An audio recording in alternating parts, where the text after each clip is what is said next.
ब्रह्ममुरारिसुरार्चितलिङ्गं निर्मलभासितशोभितलिङ्गम् जन्मजदुःखविनाशकलिङ्गं तत्प्रणमामि सदा शिवलिङ्गम् देवमुनिप्रवरार्चितलिङ्गं कामदहन करुणाकरलिङ्गम्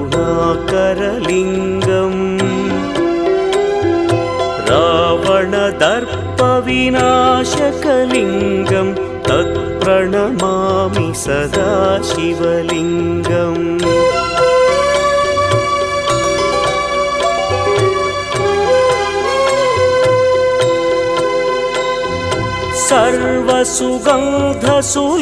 सर्वसुगन्धसुलेपितलिङ्गं